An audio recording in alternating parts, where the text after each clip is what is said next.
Session titled Softening the Heart Country. Please switch off your mobile phones or put them on silent mode. There will be a question and answer session at the end of the discussion. We have designated a book signing area outside Parveen Shakir's speaker lounge. We would appreciate if complete silence is observed while the session is in progress. Our moderator for this session is Haroon Sharif. He is an economist who works as an advisor to the World Bank Group on regional economic cooperation in South Asia, working with top policymakers to improve the authorizing environment and connectivity for regional economic cooperation. He plays a lead role in opening up a regional energy market, enhanced trade and investment and policy dialogue.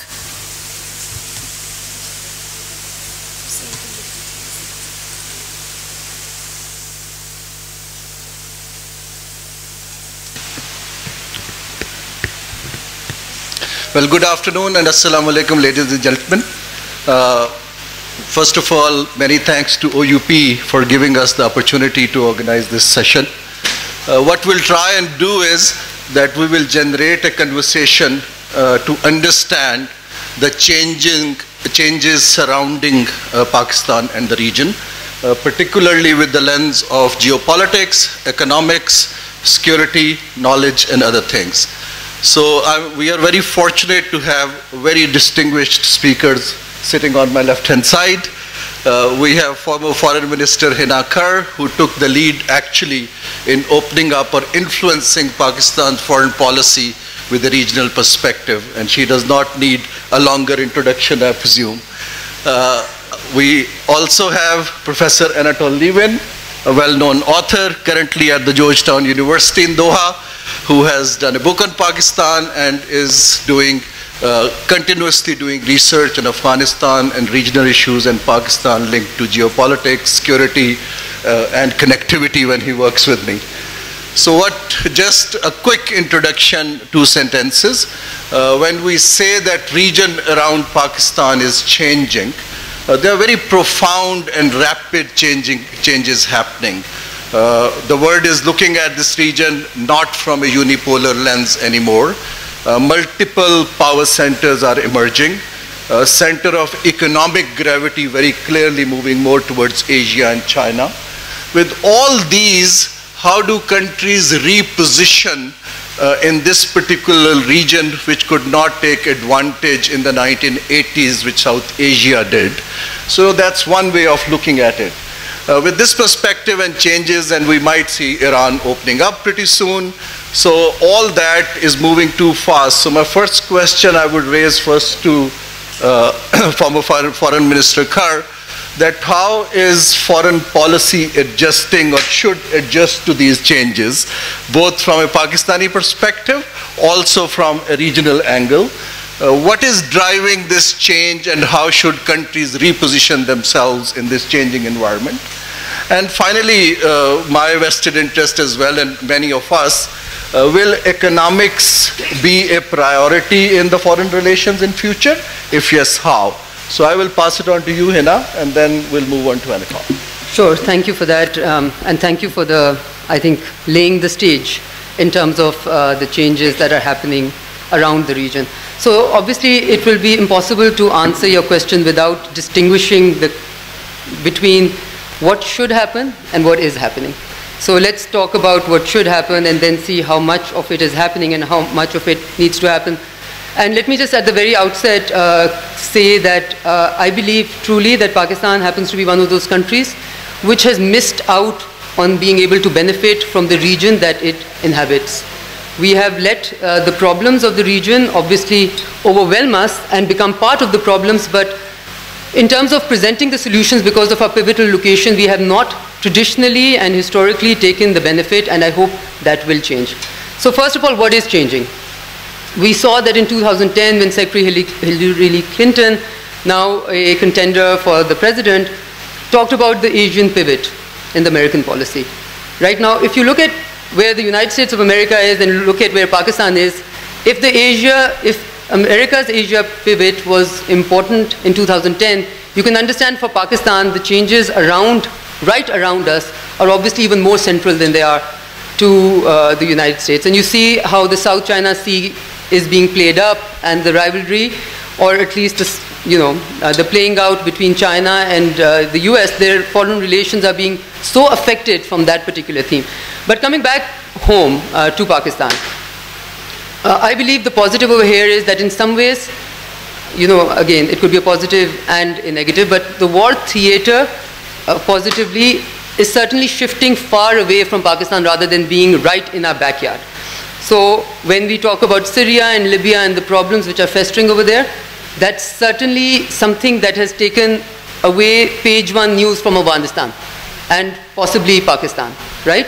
And at the same time, you see Pakistan readjusting itself and being involved in a belated yet a strident fight against religious extremism and terrorism within our homeland. And this is a realization that came very, very late to Pakistan. I think it took us a good 10 years to realize how big that internal challenge was, and we did a lot of time and spent a lot and wasted a lot of time in trying to explain away why these people, insurgents, were killing our children, why were they attacking Pakistani establishment, Pakistani entities. And finally, I think one or two incidents woke this nation up, and I think APS, the Army Public School, had obviously a huge role to play with that, and now you see Zarb-e-Azab, etc. So there is clarity on that we are fighting against terrorism, whether it's homegrown, etc.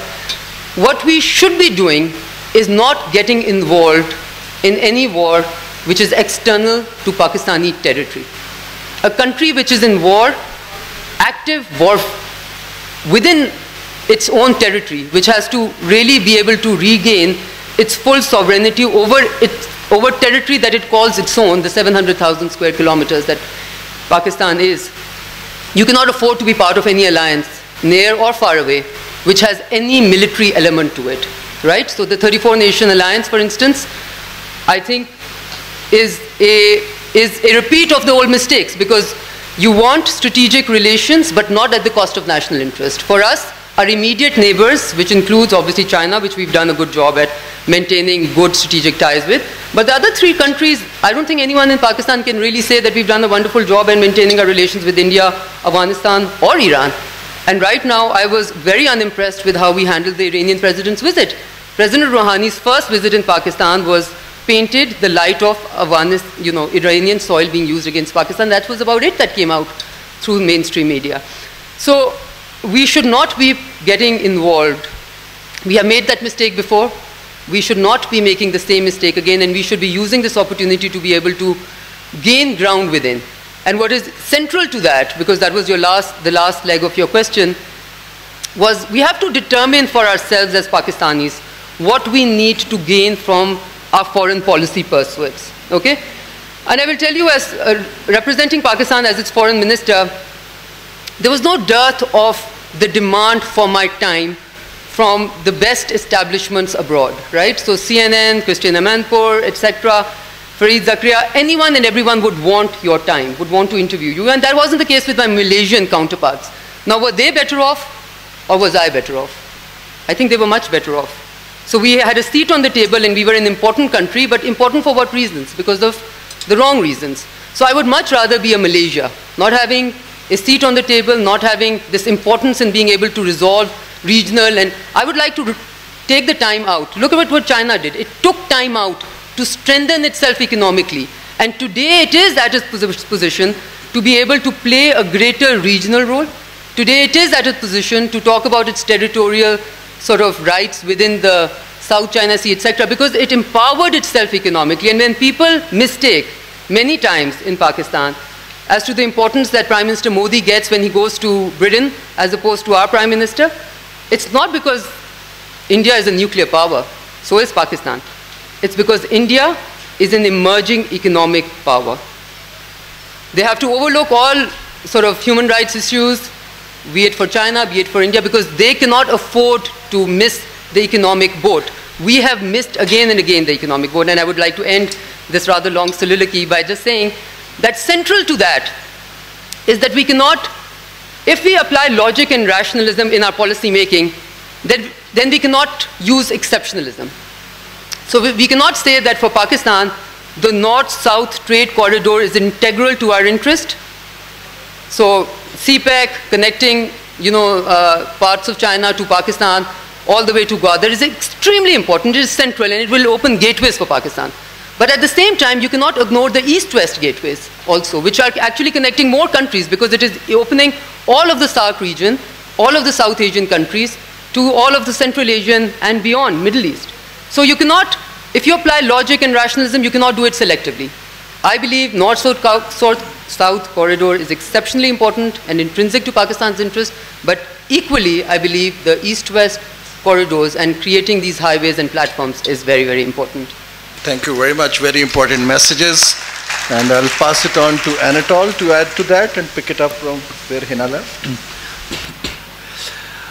Well, for me, the single most important thing that has happened in this region in recent years is that Pakistan has survived. That probably doesn't come as a surprise to us, but it may have come as a surprise to all those commentators who, of course, were saying that Pakistan would not survive, the most dangerous place in the universe, etc., etc. It's worth, I think, taking a moment to celebrate that. I'm now based in the Middle East. It's interesting to note that after all this talk of, Pakistani state collapse, 4 states in the Middle East have collapsed. Pakistan's still here.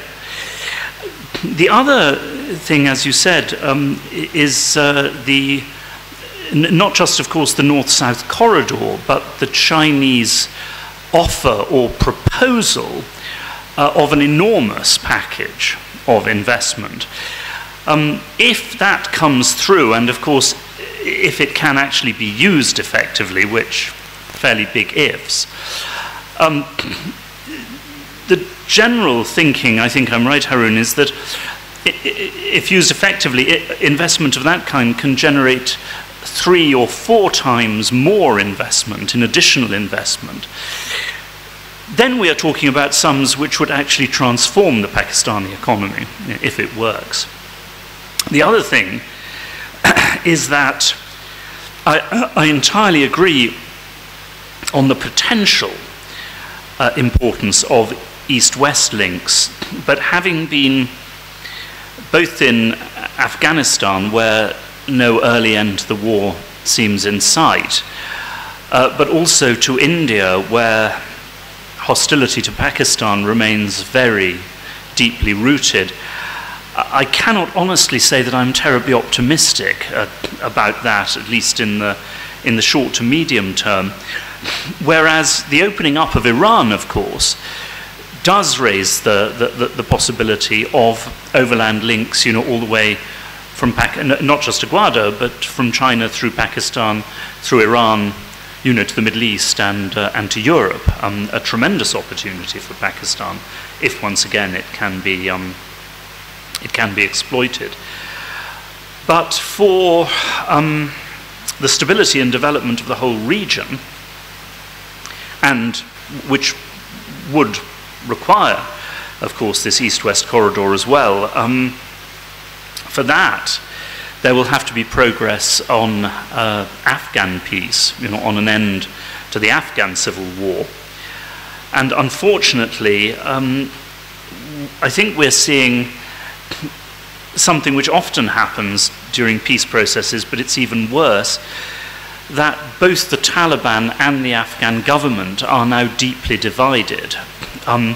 Neither of them may actually be capable of making peace at the moment, or making a peace offer, even if some of the leaders were anxious to do so. And as I say, in the case of India, of course, well, we all know the deep mutual hostility and suspicion that remains.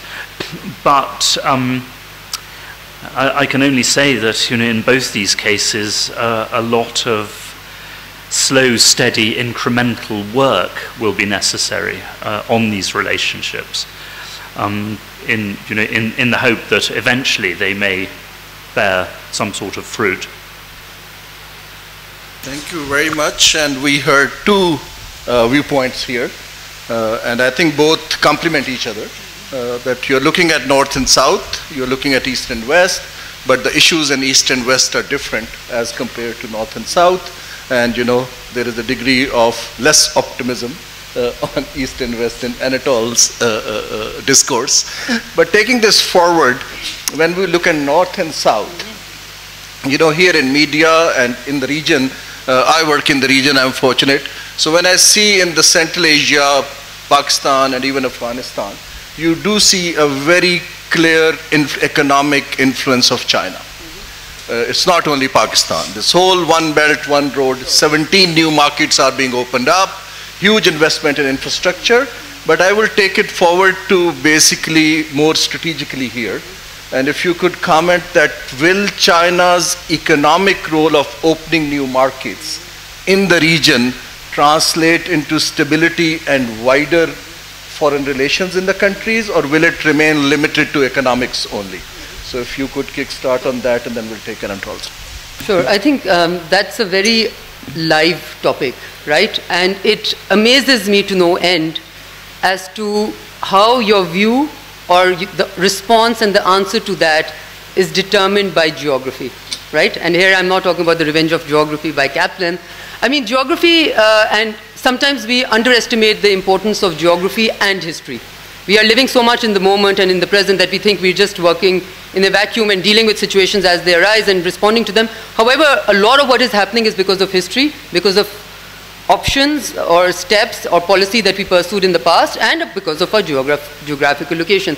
And why I say that I'm amazed that how much of it is, our response is linked to geography, is because I happen to serve in the World Economic Forum Global Agenda Council of Geoeconomic, okay, where you have other people who served in my capacity, and then, you know, editors of Foreign Affairs magazine, Time magazine, etc.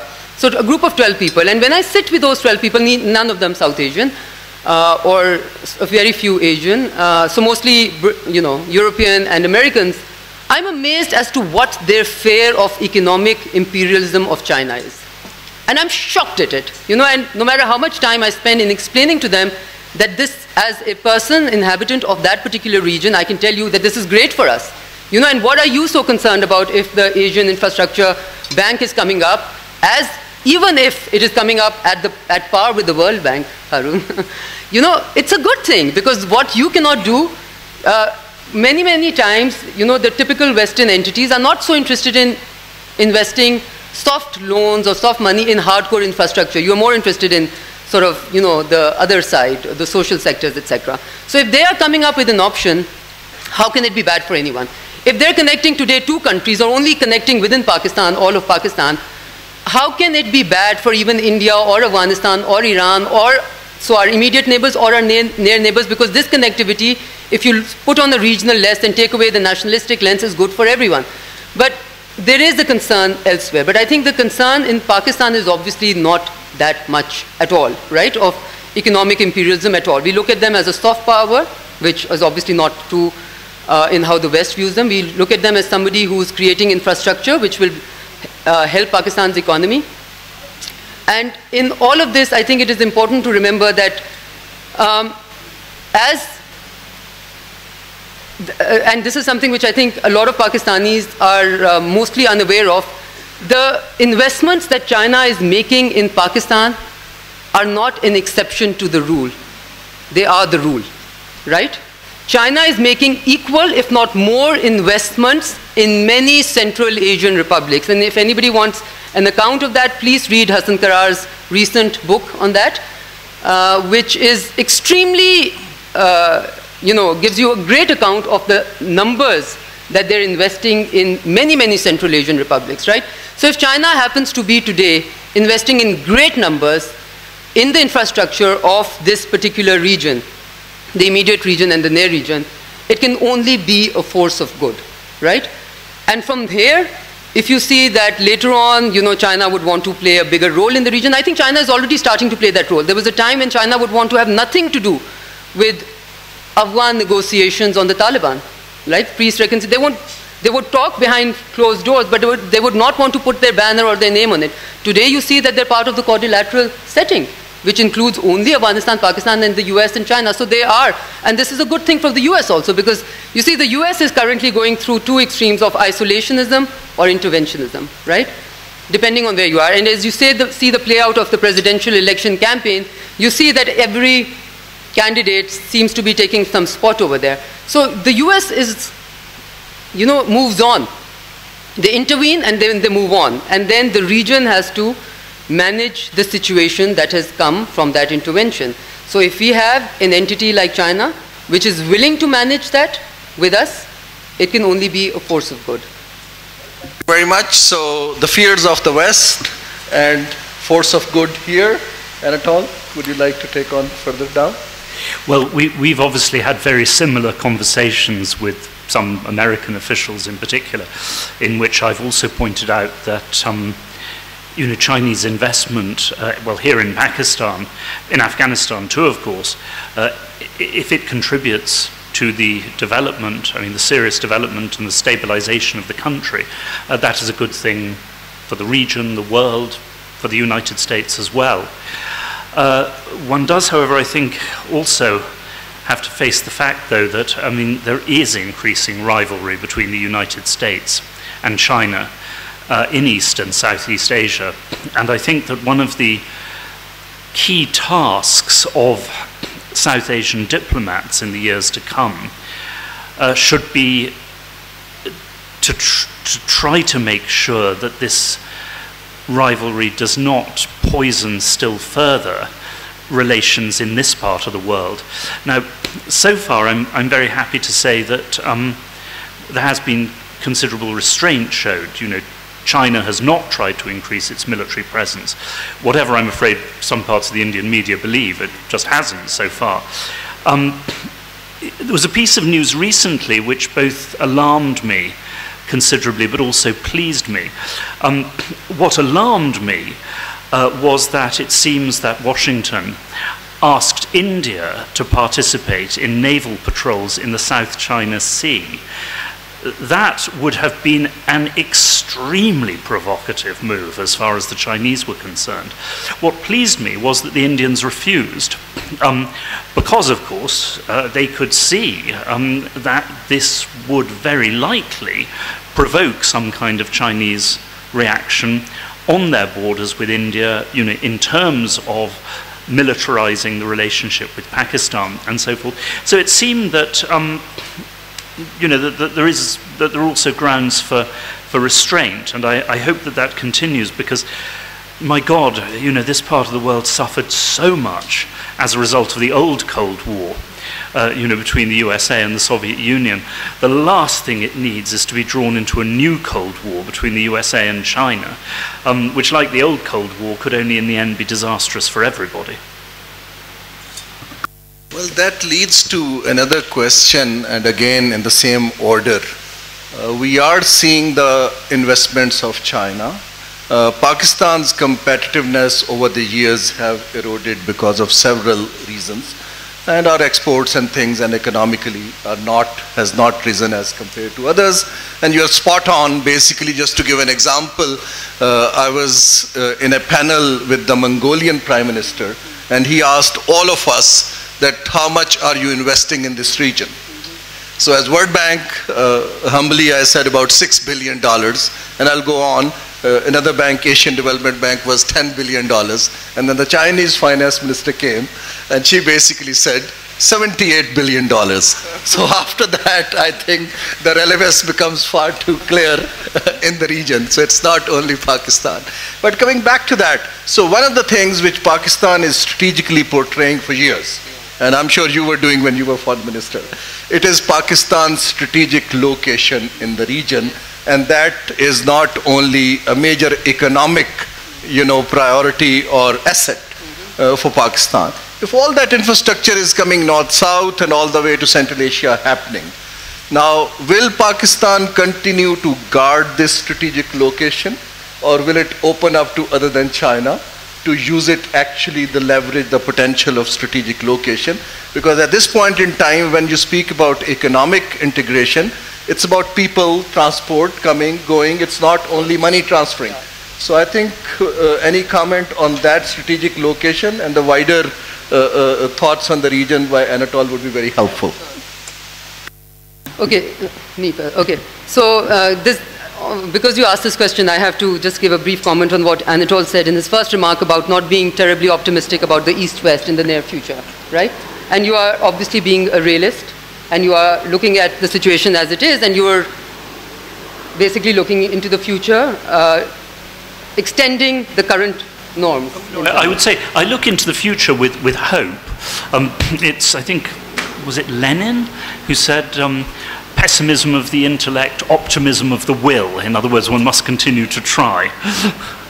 Okay, absolutely. So I'm going to, I look at things slightly differently, right?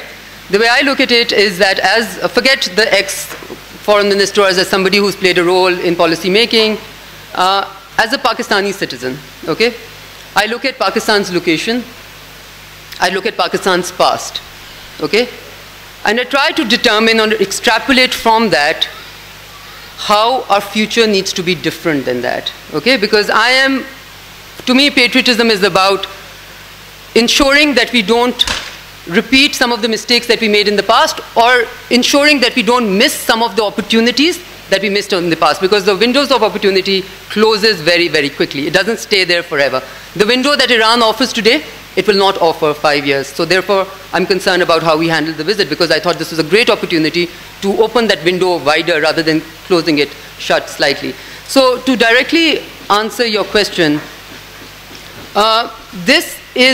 what is Pakistan's strategic location, or the strength of Pakistan's strategic location, okay? Because we have all read in our history books again and again and again about the primacy and the importance of Pakistan's strategic location.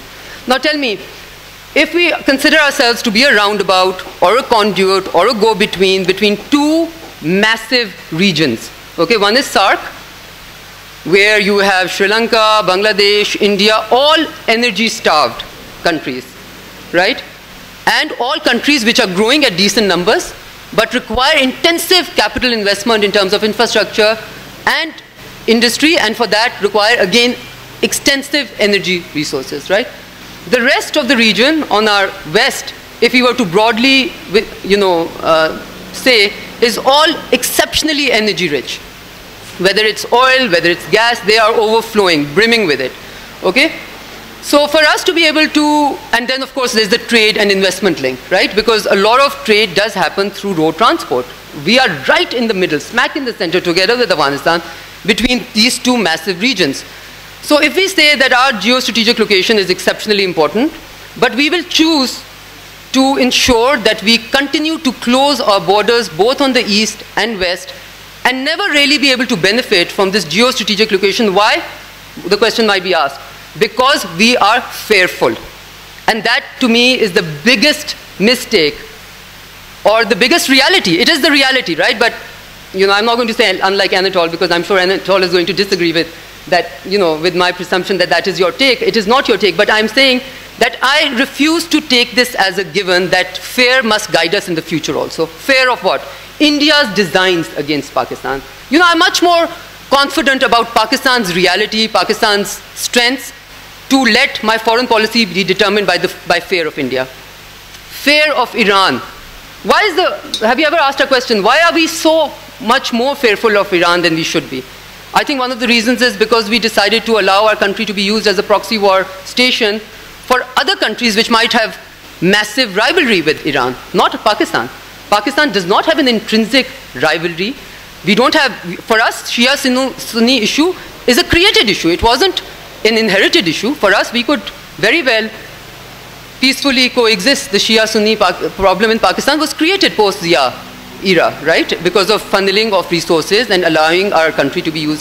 So I'm going to say that I would like to believe that what was guiding us, this whole looking at the region as, because when you are letting fear guide you, you cannot take benefit from the opportunity that literally sits at the altar. And for that, I'm just going to give you a real example, right?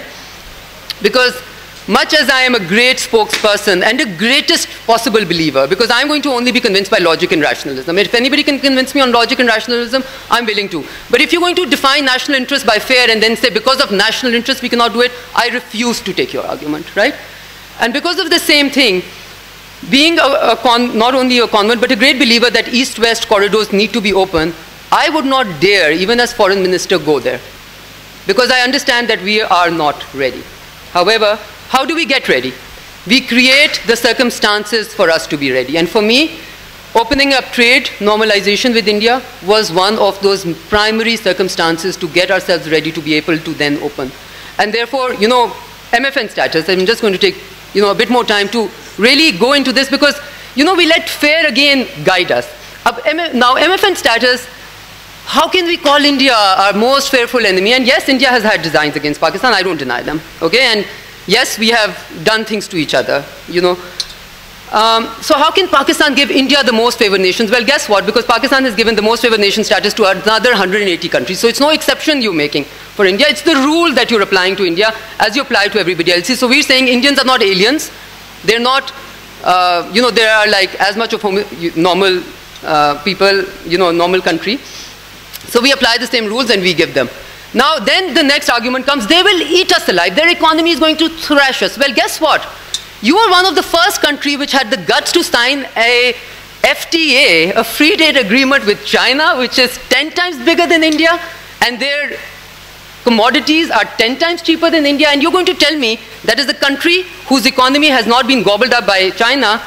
You are fearful of India's economy gobbling you up, not by signing an FTA with them, but just merely giving them an MFN status. And what does an MFN status mean in any case?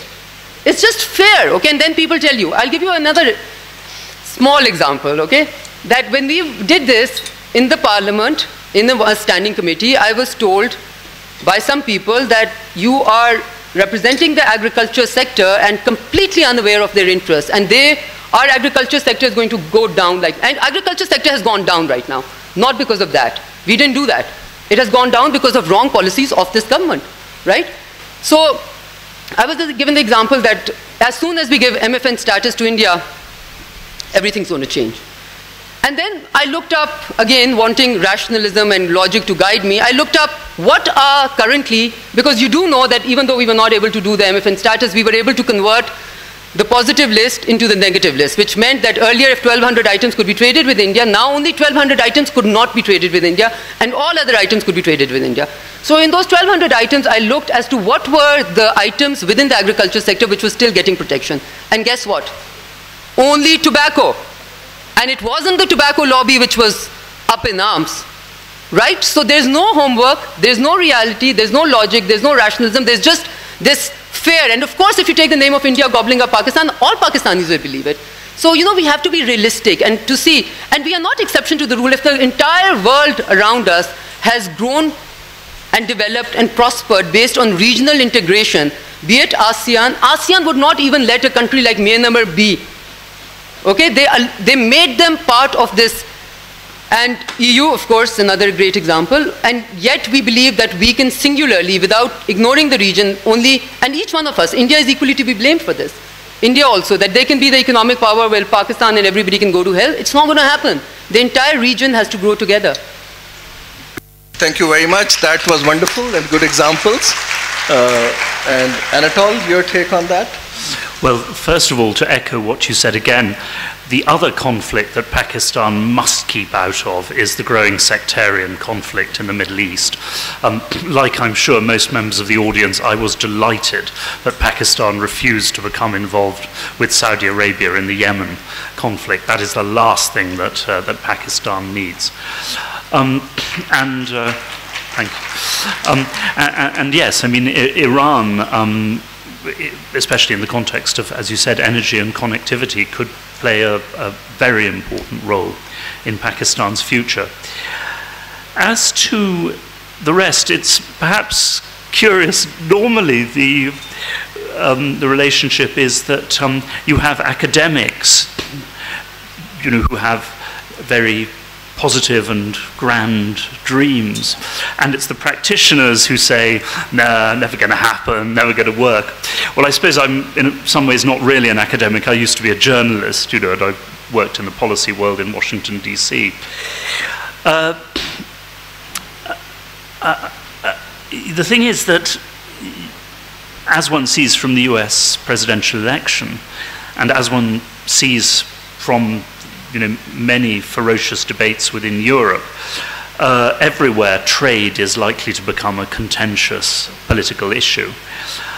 In the case of India and Pakistan, I mean, my perception is that let us not forget that there are also powerful groups in India that are opposed to, if not to a deal, at least they would want a deal completely on their terms. And the greatest interest for India is not, to be frank, the Pakistani market, which is relatively small. It is transit to other places. Well, as soon as one gets into the question of transit, of course, one gets into the question of the future of Afghanistan and India's and Pakistan's, respective stakes there, and the fears on both sides of each other's policies. And of course, there is tremendous opposition here, as we all know, to allowing transit for India to Afghanistan, Afghanistan to India, as long as India is perceived as a potential threat in Afghanistan. I entirely agree with you that there has been greatly exaggerated fears in Pakistan of India, but if you read the Indian media, there is also a tremendous discourse of paranoia on that side as well. So it does seem to me that, regrettably, and it is deeply regrettable, one has a tendency to go in a fairly tight circle there and come back to the security issues again. And so I do see the Afghan peace process and basically consultations involving India and Pakistan about the future of Afghanistan as critical to the future of trade as well. Now, that said, I think there's a lot more that Pakistan could be doing with regard to Afghanistan while leaving India out of it. The Afghans are asking, as they have a certain tendency to, too much. They basically want two things for one. They're willing to give, Pakistan transit to Central Asia in return for free transit both to Karachi and to India. Well, that's not, a bargaining position, I think, which is sustainable. But on the other hand, it does seem, and here, as so often, the devil is also in the details, because whenever I've said to Pakistani trade representatives or people on the police and customs side that, look, why can Pakistan is in a position of superiority vis-a-vis Afghanistan, simply for geographical reasons once again. Why can Pakistan not be more generous when it comes to Afghan trade? And then, of course, you get into the whole business of smuggling. I mean, colossal smuggling, Pakistani goods being relabeled as Afghan goods in order, Afghan goods being relabeled not for export so they don't pay tariffs, and the Pakistani exchequer, losing huge amounts of money as a result of this. Nonetheless, because the devil is in the details, I think that much more detailed, careful work needs to be done and can be done. And if the, as seemed initially under Ashraf Ghani, and still, I mean, thank God, it's better than it was previously under Karzai, if the Pakistani-Afghan relationship can be seriously improved, perhaps that can to some extent pull the India-Pakistan relationship with it, given that so many of the anxieties on both sides are focused on Afghanistan. Thank you very much. This is actually a very interesting perspective. For years and years, things like SARC have remained hostage to Pakistan-India relationship, and that's a reality, both from economic side and geopolitics side. But what Anatol is saying here is that if the relationships with Pakistan, Afghanistan, and perhaps few more countries get more strengthened and stabilized, I know for the fact that India and the East are working on it. So it's the 4 countries and India. They are actually, Pakistan and India could not agree to sign the motor vehicle agreement, but the 4 countries have signed and things are happening. So perhaps these 2 blocks, and as what Hina said initially, that as these countries grow with massive population, the energy needs are so high, and both are hidden in Central Asia as well as the hydro resources in Nepal. So perhaps these blocks will start talking, and eventually one can have a very optimistic note that that will move towards positivity. But what will happen to SAARC in this, if I may be a bit provocative? When two elephants fight, guess who loses out? Once more. You know, it was representing Pakistan in SAARC conferences at the highest level, heads of state, foreign ministers, etc., was actually a bit of a sad experience and a bit of a humbling experience. And I would say exactly the same for my Indian counterpart also, okay? Because it seemed clearly that we were in some ways holding all of the SAARC region back because of, again, our fears guiding our perspective towards the future, right? So what is typically the case?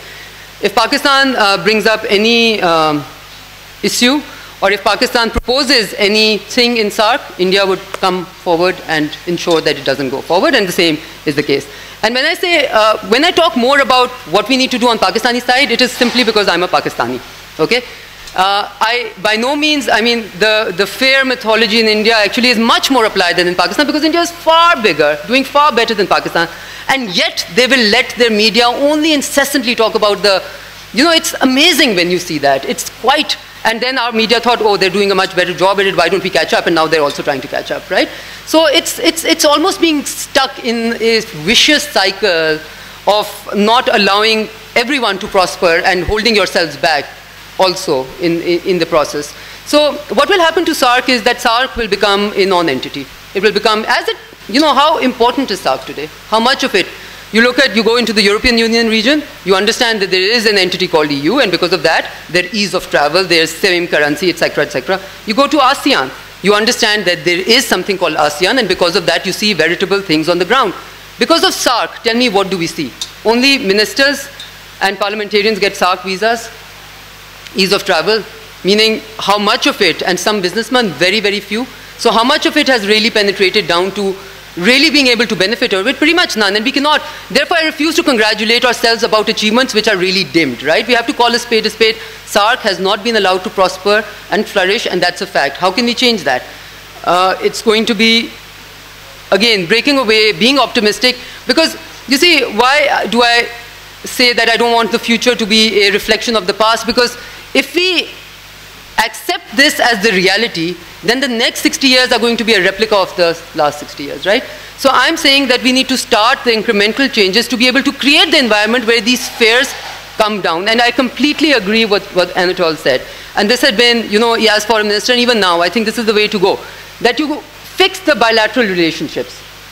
And then the multilaterals and the quadrilaterals and the trilaterals will all happen automatically. You cannot start from a quadrilateral and go to a bilateral. However, you can start from a bilateral.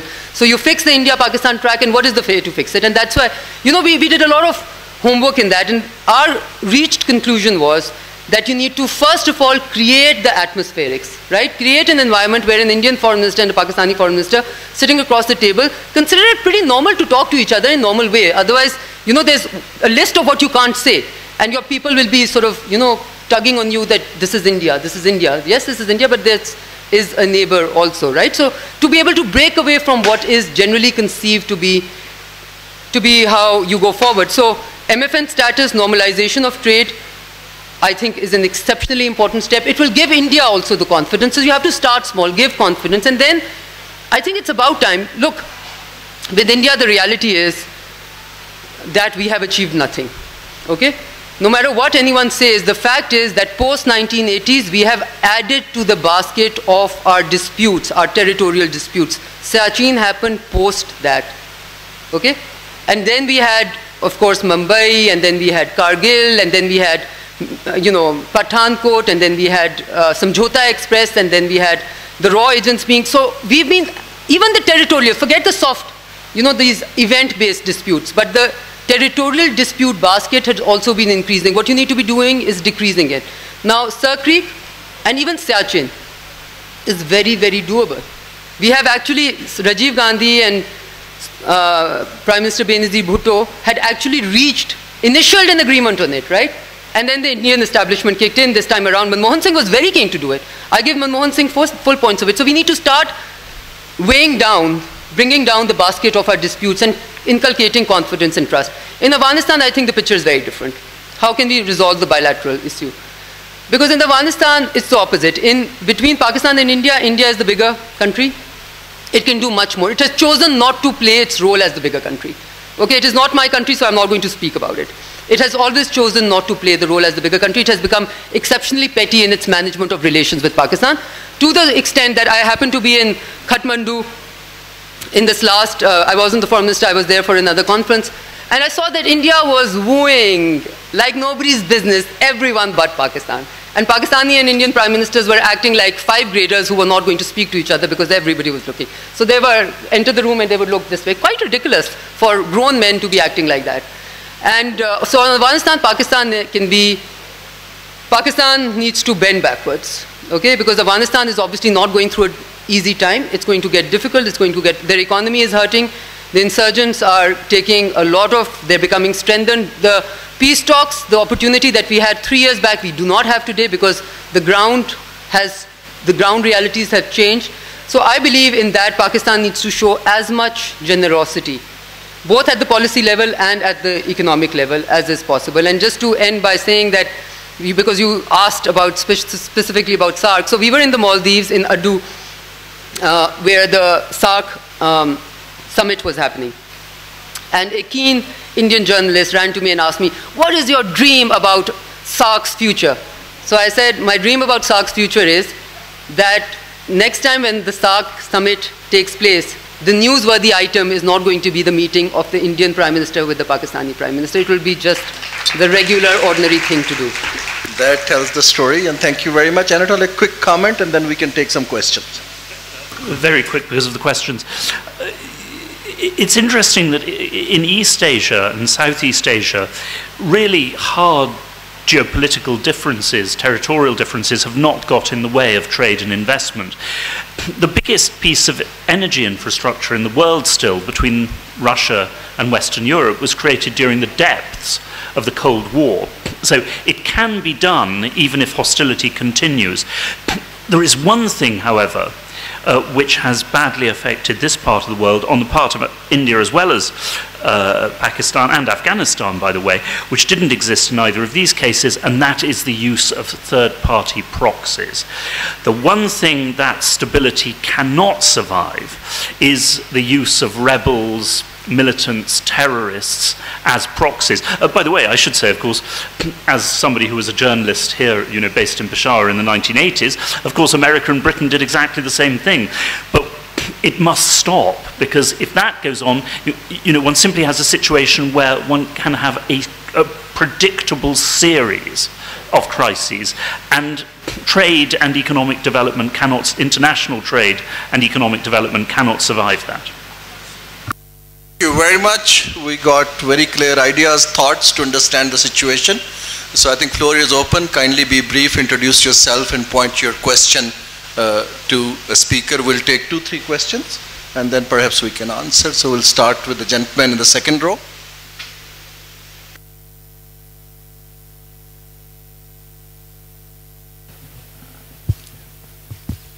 My name is Ali. I would like to ask a question from the both speakers. The question, an article came in the newspaper maybe 2 weeks back that Pakistan is self-correcting. So is Pakistan self-correcting? And what we see on the media now is that there's a charade of blaming that past policies. So now we are in the present. What about the future now? So who is to blame and who are making the policies right now?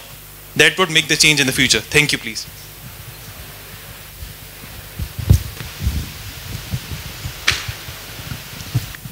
पीछे ले जाएंगे mic को. There's somebody there, the gentleman in the 5th row, and then we'll come there.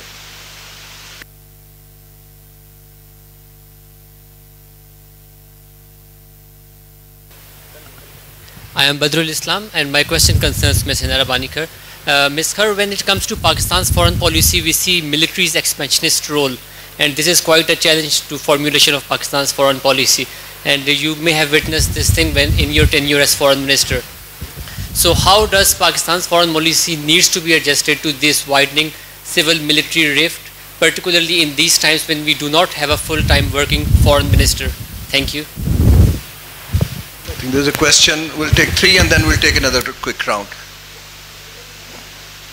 3 questions.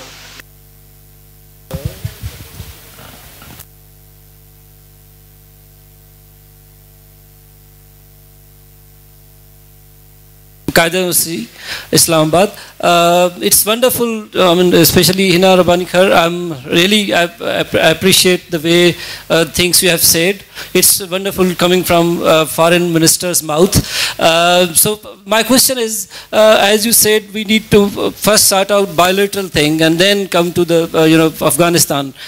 Don't you think it would be much easier to go, because bilaterally we have so many issues and maybe it's more difficult, rather than going to bilateral first, maybe Afghanistan thing, starting it out first, and like Afghanistan we have interest and we need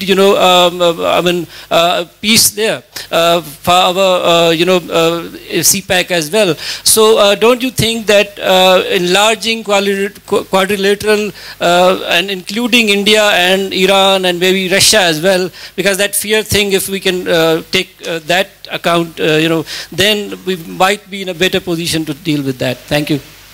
Well, thank you very much. There are 2-3 questions. One about living in the past and the Pakistan being blamed for that. One is expanding the quadrilateral. So who would like to start first?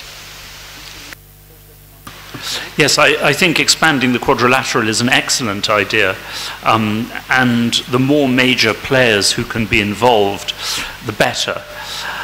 On who is to blame, I must say I don't find that terribly useful. My own experience in this part of the world, which now goes back more than 30 years, is that everybody has had a share of the blame. And by the way, I would emphatically include the West, in that as well.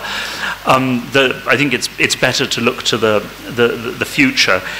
And on that score, I have always said, I've drawn a fair amount of unpopularity for that in certain circles, that while the role of the Pakistani military in making policy must be contained and clearly defined, that there is no good thinking that the Pakistani military is simply, going to play the role of the Danish military or something and simply, obey government orders, especially because, of course, the military has proved in recent years crucial to the survival of Pakistan in the face of insurgency, but also in a number of other ways as well. Incidentally, even in the United States, the military plays a considerably greater policy-making role, if only actually in that case as a brake often, than many people think.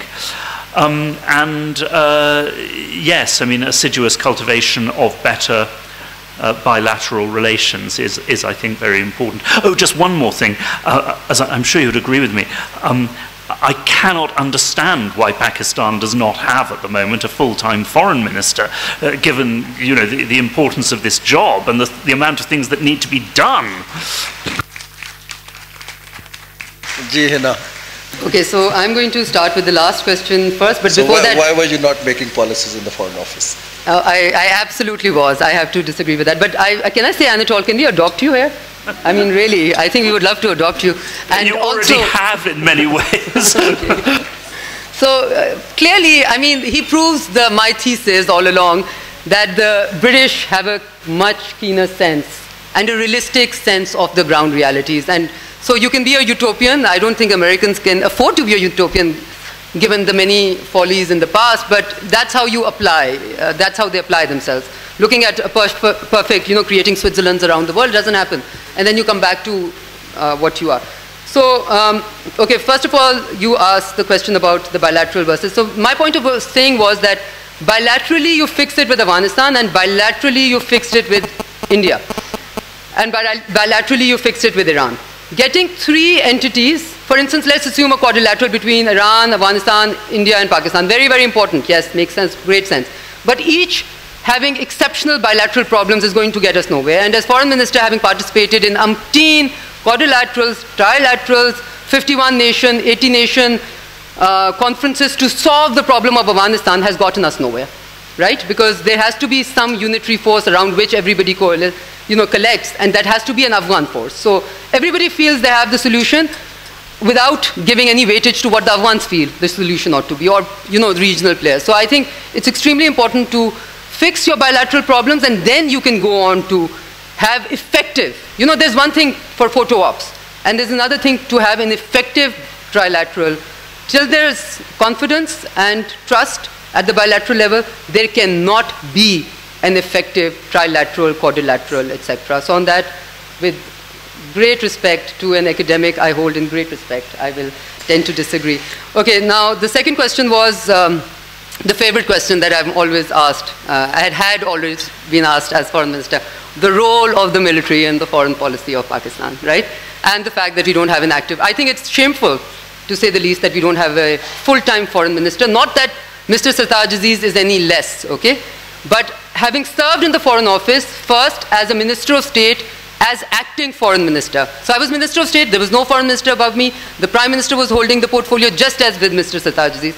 I understand how things change internally within the foreign office, how seriously they take you, and externally, how seriously other people take you when you simply have the title of a full foreign minister. Your negotiating power, your ability to represent your country just increases incrementally. So I'm shocked that this government doesn't feel, and to be quite honest, if you want to call it an expansionist role of the military, of them getting more space, if a civilian government is willing to give it on a platter, I don't hold the military responsible. If they're going to give their space away and not run active policy, you know, in our times, I have to admit there were many areas in which we had to engage intensively with the military. And within those areas, there were many areas in which we disagreed intensively what their approach was and what. But there were also many areas in which we happily agreed. And in those that we disagreed, we would go into a deep, deep discussion. Either they could convince you logically, you could convince them logically, or you could agree, etc. And where is their legitimate role? There is a legitimate role of the military, okay, which is limited to security concerns, right? And therefore limited to the foreign policy elements which are driven from security policy. Okay, so Afghanistan, India, yes. When it comes to territorial things, when it comes to security, they have a seat on the table. It is their right. And I completely agree with Anatol. If you look at how the US functions, if you've read Wilson's account of Obama's wars and how Obama wanted to send a certain number of troops and then how he was almost pushed in sending. So you understand that, you know, and having worked with the Americans, I mean, their military is quite all over the place in a very institutionalized way, okay? And believe me, all this hullabaloo over who is going to be the president, barring Trump, I don't know what he'll do. Anyone can be the president. And even Trump, frankly speaking, can be the president. The American policy ain't changing. Okay, it's not changing. You can choose whoever you want, it's not changing. So there is the legitimate role, which we cannot hold the military responsible for playing. It is their job to play that role. And again, you know, the military of Pakistan currently is in an active war, right? Their soldiers are dying on a daily basis and have been dying for the last many, many years. So on the security front, they have a real role to play. But when it comes to trade issues, again, I'll give you the example of trade with India. I don't think that's a military role. Military to define it, they will not define it correctly because it's not in their training too. So it is really the government's responsibility. I'm very happy to say that I did not feel being drawn. Yes, I would disagree, etc. I would have a discussion on certain issues, but I never let myself encumbered by views which were my territory. But if you're going to give away your territory by not even appointing a foreign minister and then complain about it, sorry, the mistake is yours, not theirs. And last, I think I just need to quickly self-correcting. President to be blamed. Yeah, I completely agree again with Anatol. I think in Pakistan we love to blame others, each one of us. You know, we politicians love to say how the establishment is responsible, the establishment loves to say how the politicians is responsible. As common civilians, we love to not do our job and talk about, I think in Pakistan it's really everybody taking responsibility for whatever role they can play to be able to self-correct. Starting from the self, as Islam teaches us, and going on to the institution, and then going on to the country. Well, thank you very much. I've been asked to close the session. I'm greatly thankful to both of you. What I would say here is that it's important at times to understand the situation deeply rather than straightforward going towards a change. And this effort actually was a brilliant effort to understand that how economic interests are interlinked to foreign policy and security and the global dynamics. And thank you very much for enlightening us, both of you, and I hope you enjoyed. So it is getting warmer and I think it's lunchtime. There's a burning question from this young girl which I will certainly take.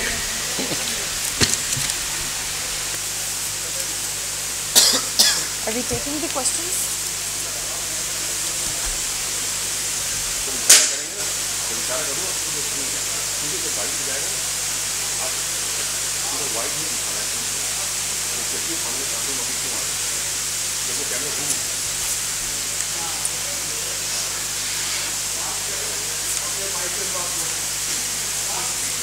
Why isn't the mic working?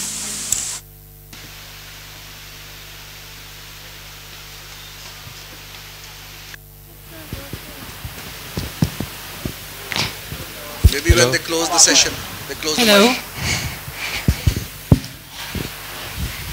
Assalamu alaikum. I have a question that can there be peace in Pakistan? As a child, I sometimes feel fearful. Schools closing and I don't like it. Will we have a Pakistan like England is today? Any quick reactions to the young lady's question? Yes, I do. I firmly believe that there can be peace in Pakistan, but people have to really want it and work for it. And also this is something which all citizens of the country have to aim at and have to participate in. It's not something which, unfortunately, as so often in the past happened, has been left to somebody else, to the politicians, to the government, to the military. This is a task for every citizen, I would say. So, okay, can I first say I have a 5-year-old and a 7-year-old, Dina and a 9, I hope they become as smart as you when they grow up. And to say that it's a pleasure, and I think it reflects your concern as a child, and inshallah, when we all work together, I am absolutely optimistic that we are on a journey to achieve that pace and to make it better than England, inshallah, by the time you grow up. Well, once again, many, many thanks for this, and we'll leave at this optimistic note. And it's a transition. Every region, every country, every civilization go through it. It is just what Anatol is saying. The roles are not confined to a few. Everybody will have to play a role towards a better future. Thank you very much, and I think it's time for a break. Right. Thank you for attending this session. Our next session is Sukhan or Ehle Sukhan, which will begin at 1:30 p.m.